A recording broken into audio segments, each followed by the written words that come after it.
Hello friend, स्वागत है आपके अपने चैनल MCQ वाला में।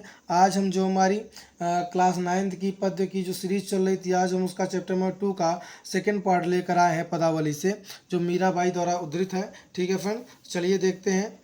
मायरी मैं तो लियो गोविंदो मोल, को कहे छाने कोई कहे चुपके, लियो री बजंता ढोल। कोई कहे मुहंगो कोई कहे सुहंगो, लियो री तराजू तोल।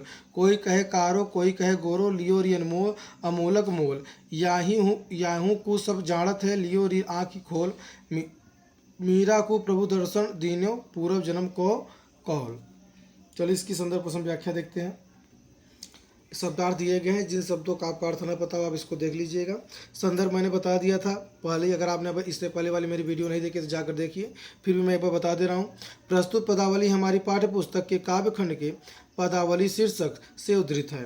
यह श्री कृष्ण की अनन्य उपासिका मीराबाई द्वारा रचित काव्य मीरा सुधा सिंधु से ली गई है। ठीक है फ्रेंड, प्रसंग आप देख लीजिए। प्रस्तुत पद में मीराबाई श्री कृष्ण को बहुत सोच विचार कर खरीद लेने की बात कहकर उनके प्रति अपनी एकनिष्ठ अनन्य भक्ति का परिचय देती हैं। व्याख्या देखते हैं। तो मीराबाई कहती हैं कि अरे मैया, मैंने तो श्री कृष्ण को मोल ले लिया है।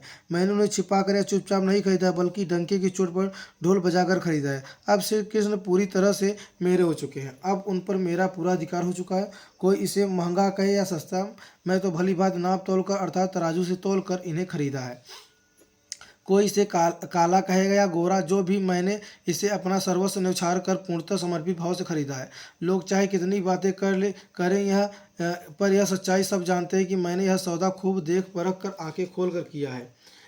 ठीक है फ्रेंड, अंत में मीराबाई कहते हैं कि किसी को इस वास्तविकता का ज्ञान ही नहीं है कि भगवान श्री कृष्ण ने अपनी पूर्व जन्म की प्रतिज्ञा को पूर्ण करने के लिए मुझे दर्शन दिए हैं। ठीक है फ्रेंड्स, काव्य सौंदर्य देख लीजिएगा। चलिए हम अपनी चौथी पदावली में चलते हैं।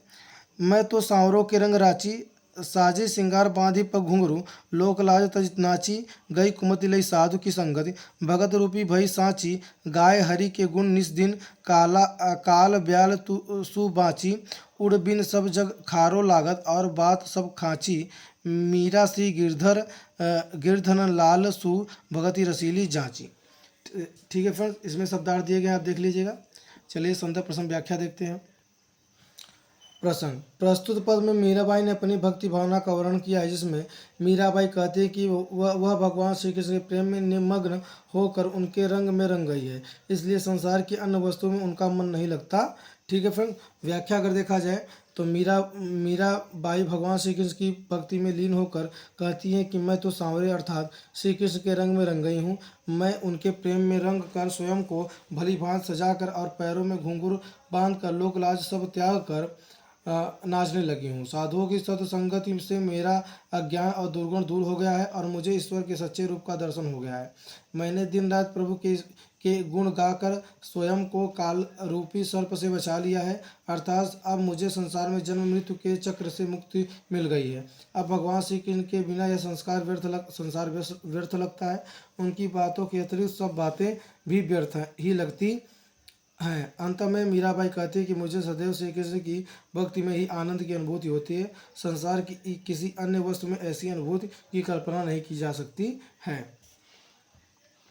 काव्य सुंदर देख लीजिएगा। ठीक है फ्रेंड्स,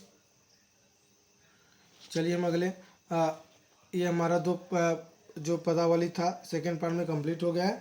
अब आपसे मिलते हैं नेक्स्ट वाले में। अगर चैनल अच्छा लगे तो लाइक और सब्सक्राइब जरूर करिएगा।